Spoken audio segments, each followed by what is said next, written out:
Hey everybody, welcome to Trading Capital. It's May 17th on this Tuesday. Jumping right into the NASDAQ here. Overall, it was pretty much a broad rally in the overall stock market. The only real sector that was down on the day was the consumer staples, and that was on the back of Walmart. Walmart had a significant collapse, which we will go over, but on the NASDAQ, you finished up 2.59%. Jumping into the NASDAQ here, you can see we've had a nice rally off of those lows as we hit the lower end of that channel and this major pivot zone here. We've bounced off of that and really we've come out of this oversold territory. Now, I do think the markets can go a little bit higher. Your first level of resistance is this yellow trend line that's coming into play. And if we zoom back on the charts, you can see where we get that trend line from. Pivot high in 2016, two pivots in 2018, your pre-COVID high, your original back test before breaking out, and now look. So you originally broke that. You didn't have much support there, but it stands to suggest that'll be your first level of resistance. I do think you get through there and then eventually test this 318 level, which you can see is your double bottom, and that was your big impulse candle breakdown move. If we jump into the spiders, again, an update on the spiders, finishing in the green, up just over 2%. The spiders is actually showing a little bit more relative strength, and that's due to the fact that energy is so strong. It's really been propped up a little bit more than as opposed to the NASDAQ. And you can see that the spiders is running into its first resistance point here around 409. Now, since we have had 1, 2, 3, 4 green days in a row, it does stand to suggest that we could potentially flag sideways, consolidate underneath this resistance before breaking up to the next level. And if we do consolidate underneath this resistance line, it's going to, if it's bullish consolidation, it means that this resistance point is going to be a lot weaker than it currently is if we go straight into it. The next resistance points will be that level there on the chart, right? If we bust through this first resistance, that'll be your second resistance. I just want to say congratulations on closing a couple winners today. We did it in the pre-market action. If we look at Walmart, what a magnificent drop on Walmart. You know, they missed on earnings, and they really gave what we've been preaching for this last several months is the forward guidance. We have to monitor what these CEOs and CFOs are giving for the next few quarters, because that's going to dictate basically the confidence in the stock and whether investors are going to pile money into it. And you can clearly see Walmart was down at the lows just under 11.5%. That is an impeccable drop. You can see this gap down. And the interesting thing is you've taken out this low, and you took out this low and made a brief new low, but you closed above it. So I do think you are into somewhat of a little bit of an oversold support. But nonetheless, when Walmart drops over 11% in one day, it automatically triggers the volatility in funds rules, and often they have to just offload and dump, as now the volatility range on Walmart has significantly changed. It's very rare to see a huge gap down on Walmart, especially when consumer staples were the strong leading sector in 2022. So I remember we shorted up here 156. It was a no-brainer. After today's gap down, we covered our short a little bit early. I will admit that. There was continued downside selling, but we still managed to net just over 11.5 or just 11.3% on the trade. We also sold our SE. Congratulations on SE. That did the opposite of Walmart. It also had earnings, but it popped on earnings significantly, and we banked a beautiful 26, just over 26% on the trade. So congratulations if you were a part of that. Now for Walmart, I do think you're approaching some support. There's two levels I'm watching. Is this blue trend line connecting pivot to pivot to pivot. You didn't quite touch it today, but you came very close. And then you do have this original trend line, which this was your breakout trend. So here you have your chop where you sold off, rallied, it was resistance, checked back, consolidated, and then finally broke through this resistance. And then you actually came back and retested the original breakout zone, bounced back up, came down as support, bounced back up, came down as support again, bounce, came down as support again, and then you rallied to make new highs in Walmart. And I do think this yellow trend line will once again be support, so you will have support in and around this 130 to 128-ish area, 127-ish area. If for some reason you break through those, obviously the low end of this range. So basically anywhere in here is probably a great accumulation zone to start building a position on Walmart for a potential mean reversion bounce. That being said, if we also take a look at what a couple of the new positions that we did today, starting off with HPQ, we actually shorted this not too long ago, about a few weeks ago, and we netted, I think, just over 10% on the trade. And basically our old short level was here. You can see this was our 39, our average. Our average this time is around 38.81. One of the reasons I shorted HP is because it's on a little bit of a 4-day bar surge with a gap up into resistance. So to me, this kind of looks like it has had its max move up, and now it's going to likely pull back down. And I do think you come eventually down to this red trend line. You do have a gap fill over here. You have a gap fill at this 35 mark. But I do ultimately, I think you do come back down to this trend line at some point, and then eventually even breaking through that and testing this lower gap. I still think as the markets trend lower over time, it will definitely come see this 31.85 gap fill area. Taking a look at PXD, obviously this has been on a tremendous run, but as you can see, you've had a 1, 2, 3, 4 days surge into a new all-time high. I believe it's a new all-time. Yes, it is a new all-time high. A new all-time high. Plus, you've made 1, 2, and 3 gaps to the upside, which I do think get filled. Just by conservatively coming to fill this gap, that'll net us basically 8.3%.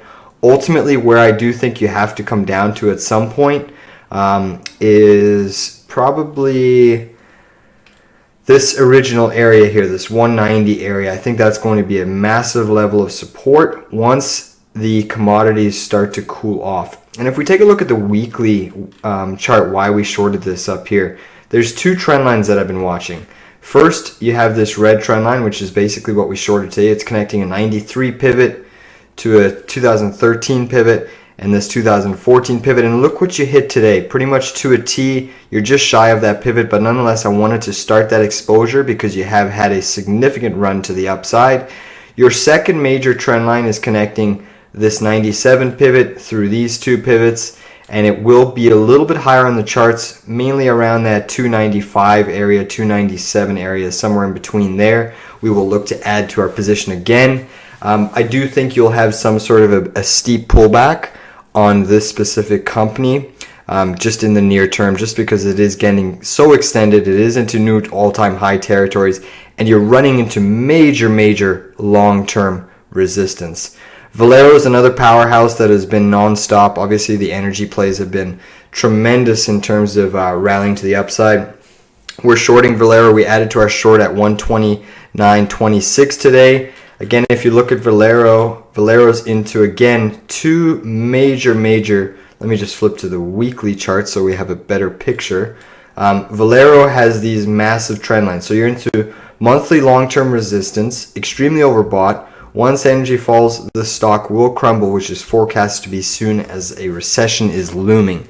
So recently what we've been seeing across Europe and the States is these revised down forecasts for the GDP, which brings us one step closer to that inevitable recession. I think we're in it already. It's just that the talking heads haven't plastered on the news for the average Joe to start panicking and dumping. But this long-term resistance, pivot, you came into that today, and this is a weekly basis, and you're starting to close on that trend line. So it'll be interesting to see if we can put in a weekly topping tail. It's still too soon to tell. There's 2 days left in this cycle week. But nonetheless, there is the potential there for Valero to pull back sharply. It's completely extended. Where do I think the potential pullback is? I think you come back to this area for support, the 104, 105 area, which would put us deep in the money on our trade. If we take a look at the daily chart, again, you're kind of putting in this distribution signal. The volume to the downside is picking up. If you notice that the red volume candles, as well as the green, and especially the green since this is an uptrend, the green trend is starting to now have a downward sloping bias in terms of buying pressure and volume coming. So I do think there's potential more downside ahead. If you notice US WTI oil, basically we're shorting oil again. We added to our SCO, which I'll show you over here. We added this morning at 448. It's beautiful to see that we've had this massive move up. It did look like a gap down here in the after hours, but I do think oil will eventually start to come down, especially with those slowing economic demand. You may get, obviously there's the rumors that China is easing their COVID policy and starting to slowly reopen from their COVID exposure, so that would likely mean more oil consumption, but I think that's what this rally has priced in. I think the markets have priced in China reopening, COVID slowing their zero policy is easing, so ultimately I do think oil will eventually start to fall again. It's just a matter of time. You notice you are into these resistance points here at the top of your channel, and we pulled off right off of that channel today. You are opening in the futures market green, but it's still very, very flat, too soon to say. Natural gas, obviously I think everyone's anticipating this natural gas move. You can see here we're into this resistance point here again, pivot high to pivot high to pivot high. Now the question is, how much more upside does natural gas have? We just have to be patient. Options X, I think the fact that people there's definitely people piling in on the short side, I think, trying to front run this head and shoulders patterns. But we just have to let it play out. This is not a head and shoulders pattern yet. In order for it to be a head and shoulders, you first need the price to come down there, and then you need it to basically trigger and break below this neckline for it to come down a lot more for you to officially call it a head and shoulders. Now we have to watch all outcomes, because there's a very likely scenario that it could come up here and test the double top region. So I do think with the declining buy volume that you're getting, bigger green bar, smaller, smaller, smaller, smaller, eventually the buying volume dries up, and that's when the selling pressure kicks in. And if you notice, our largest sell candle volume was still at this high here. So one of the things that we have to watch is this is a weekly reversal candle. On a weekly basis, you have still not confirmed above this weekly candle, this red candle here. So interesting enough is 2 weeks ago you broke up, set the new all-time high. It looked like you were trying to confirm above that high, but you were pushed down inside of that weekly topping tail. So this topping tail still holds true. Same thing over here. You had your fall, you had your bounce, you closed inside of this weekly topping tail, so this still holds true. Now it looks like again you're trying to push above this weekly topping tail. And the question is, if we close this week green, it only sets up next week on a weekly basis, so you need all 5 days of trading data to get confirmation. But this weekly topping tail on volume is still a highly probable signal that the top in natural gas is here to come and is very close by. And when you factor in the seasonality of natural gas, and as well as the fact that Friday's expiration of Europe having to pay Russia for natural gas and a whole variety of other energy resources, it stands to suggest that it's going to ease that supply crunch, because people have been neglecting Russia's natural gas, especially in Europe, for the last 3 months since the war has transpired.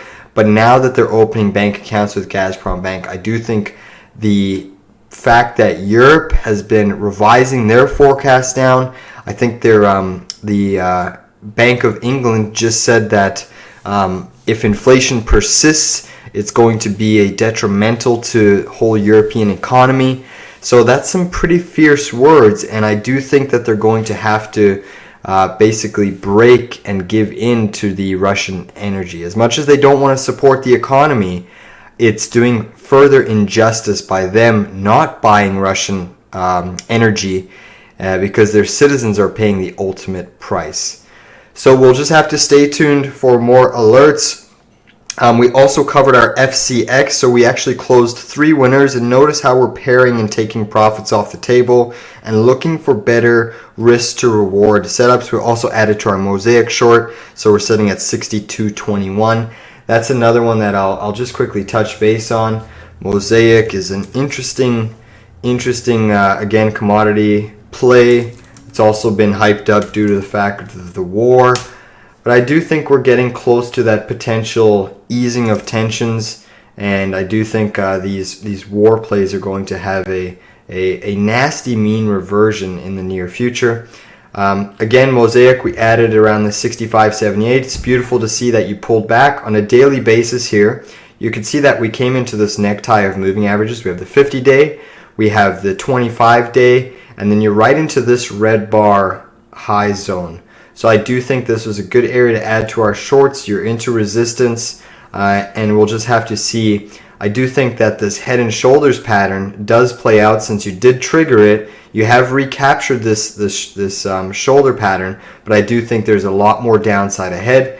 At the minimum, there's a key gap fill here, which I do think you come down to and test. But ultimately, this $47 level is where I'm looking to potentially take profits on our short trade and cover the short.